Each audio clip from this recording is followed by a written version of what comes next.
لا إله إلا الله محمد رسول الله عليه صلاة الله. Vamos a empezar con esta exposición. Intentaremos que sea breve, participativa, porque me imagino que a estas horas ya todo el mundo está muy cansado. Y como veis es un ejercicio que vamos a intentar hacer entre todos. Un ejercicio que no gusta mucho, que duele, que no se suele hacer, que es el ejercicio de la autocrítica.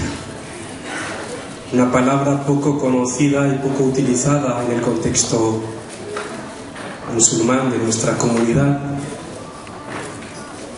pero no es así en las fuentes del Islam, ni en la vida del profeta Muhammad sallallahu alaihi wasallam, ni la de los sahaba.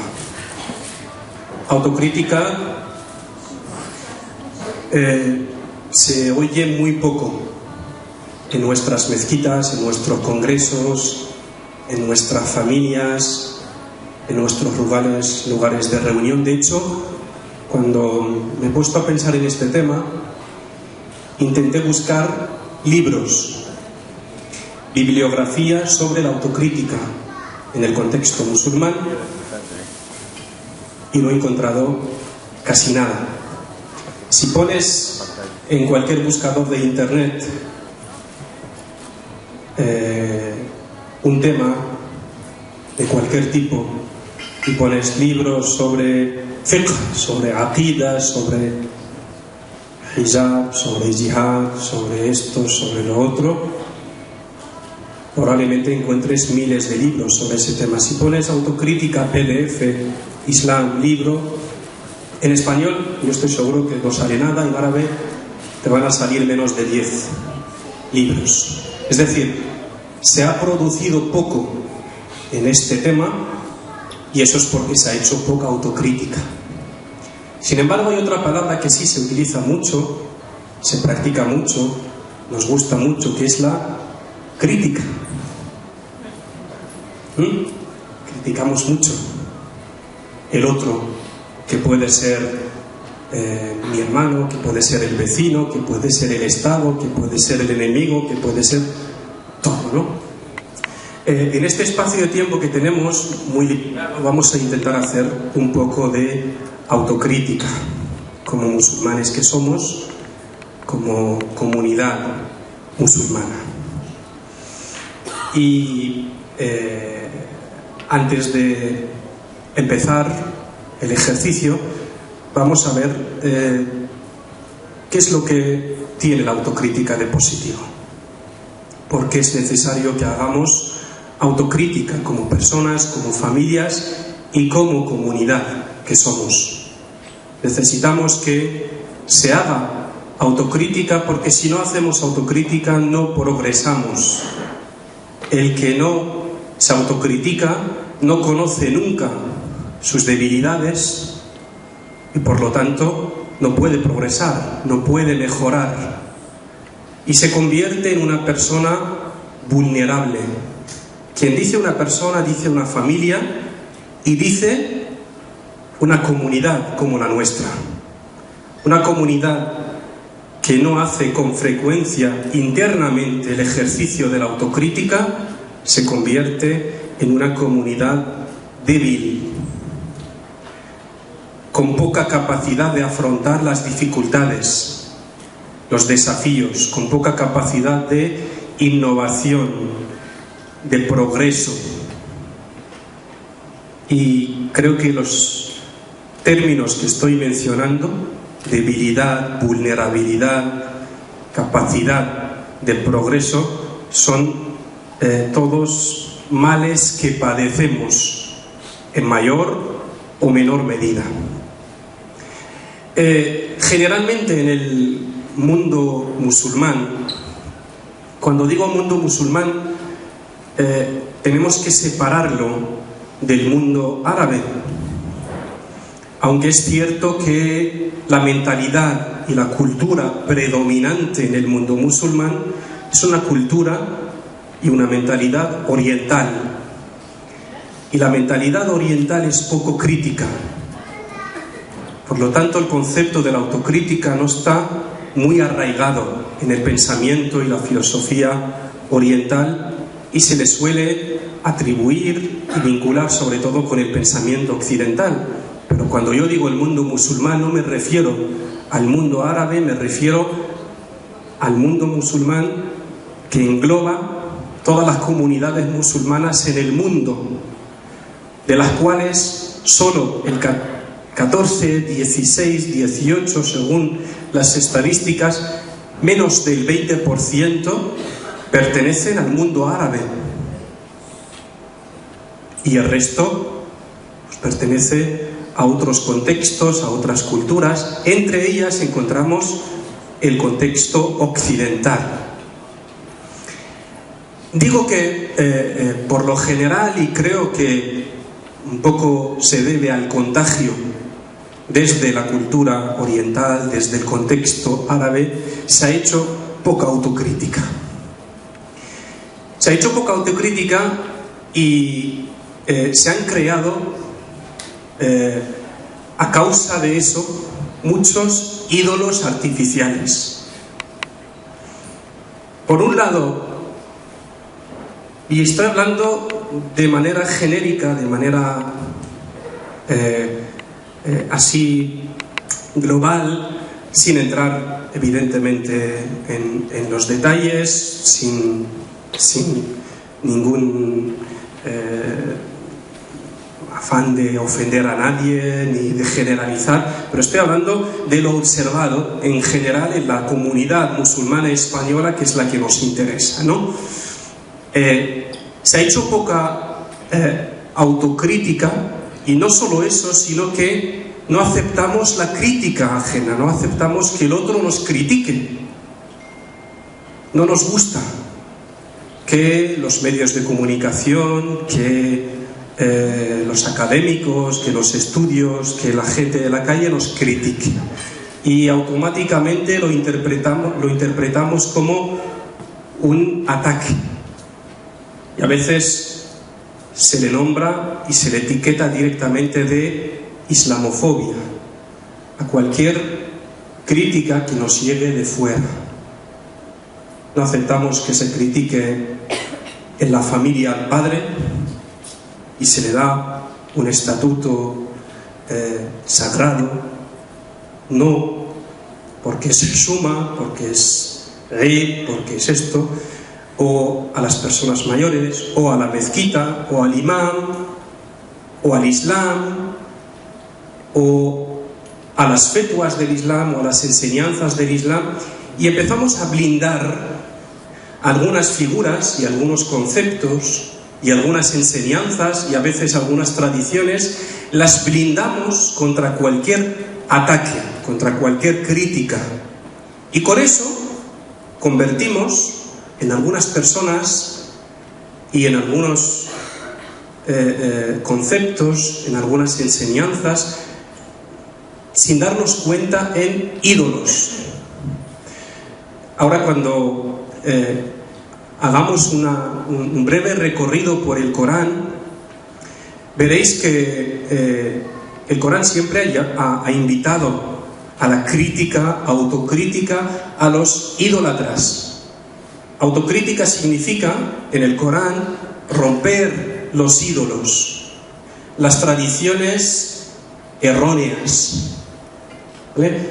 Significa rebeldía, significa revolución contra lo antiguo, significa innovación, aunque la palabra autocrítica como tal es una palabra nueva, pero el concepto está muy enraizado en el Corán, en las enseñanzas del Islam.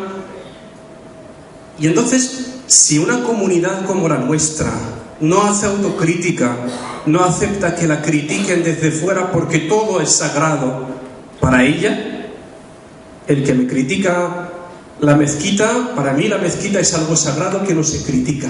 El que critica el imam, el que critica a la mujer, el que critica el hijab, el que critica algún aspecto del Islam, como es sagrado, no se toca, o yo lo convierto en sagrado, no se toca, ¿vale? y no permito que se me critique y yo no hago autocrítica, entonces nos encontramos en una situación evidentemente delicada, de retraso, de decadencia, de estanqueidad, de lo que vemos en esta parte de aferrarme a la tradición, a lo cómodo y no cambiar nada, no innovar nada y por lo tanto no progresar.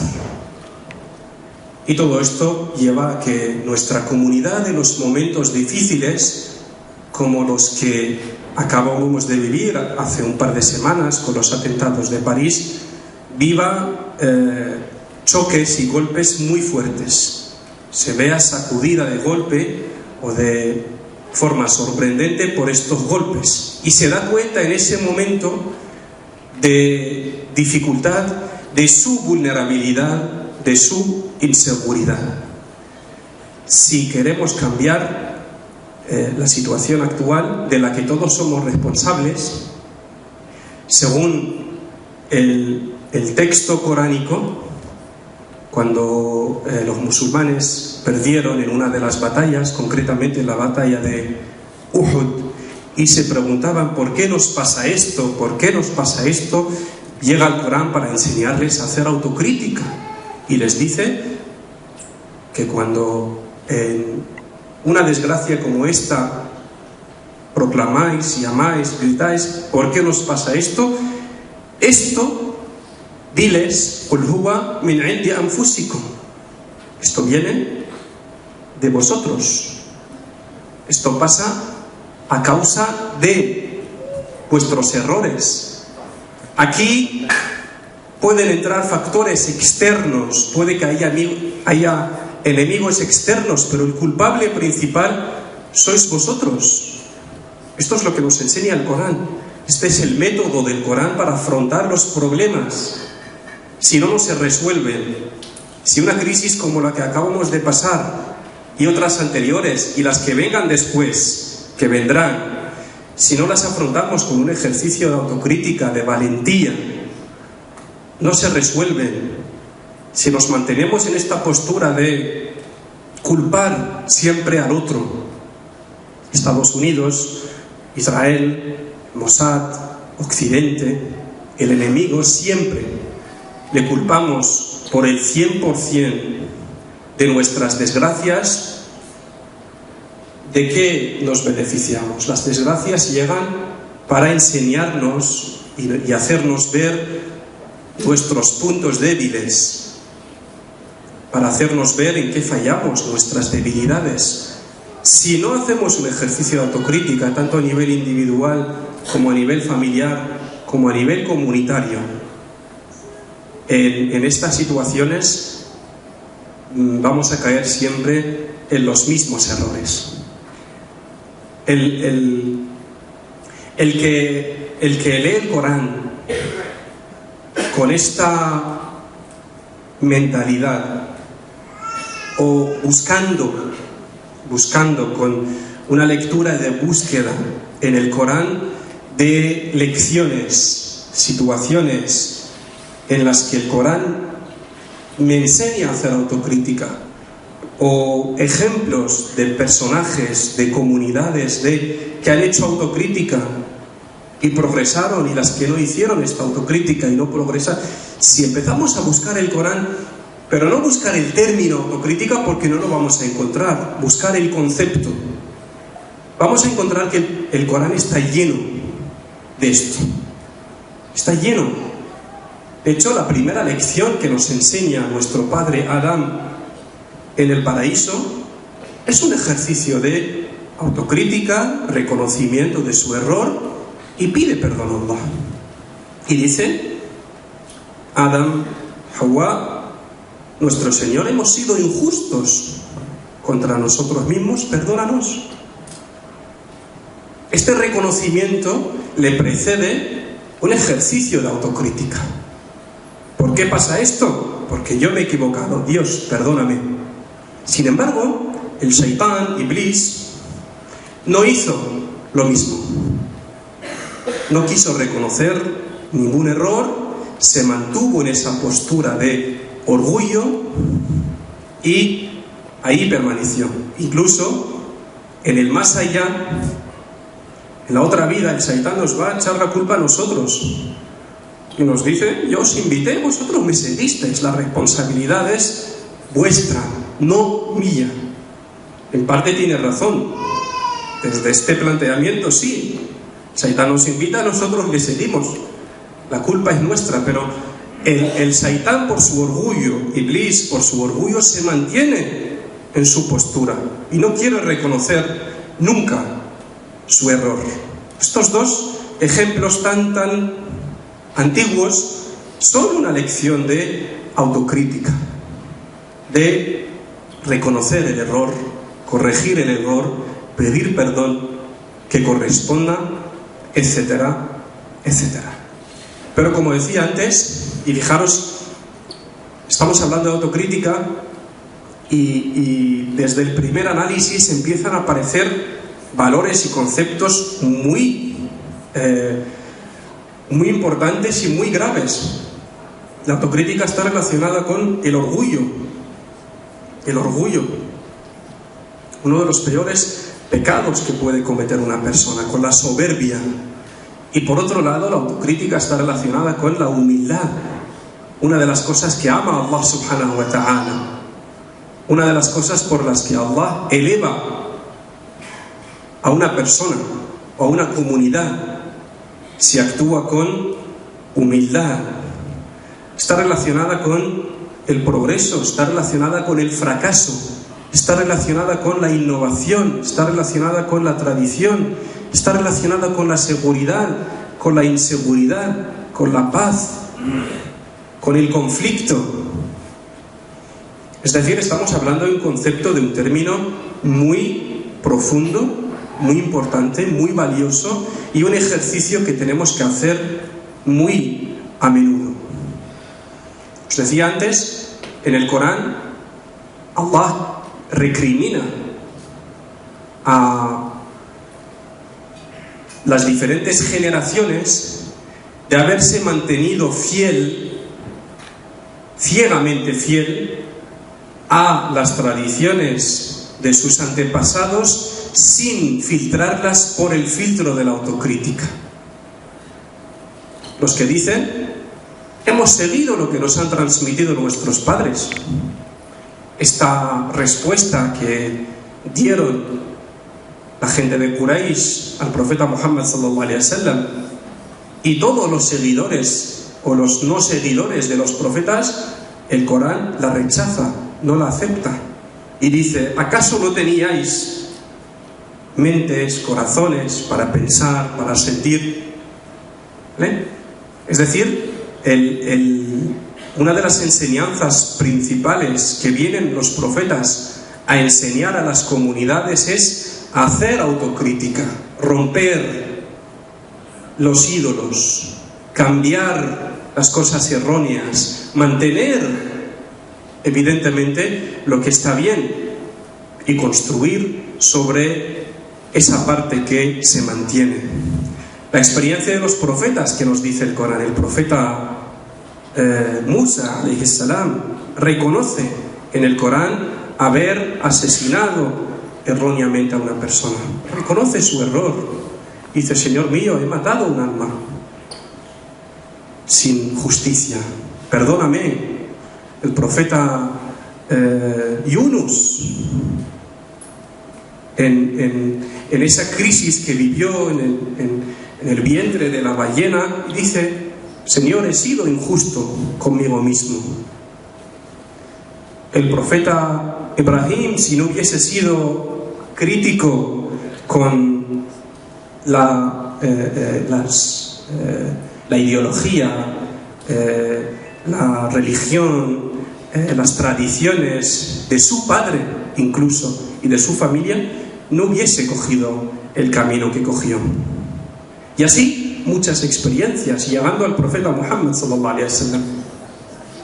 El profeta Muhammad sallallahu alaihi wasallam, en esos momentos de retiro que hacía fuera de Meca, se retiraba para observar Meca de lejos, para hacer autocrítica, para ver y filtrar y analizar lo que había heredado de su familia, de su gente, lo que estaba bien, lo que no estaba bien.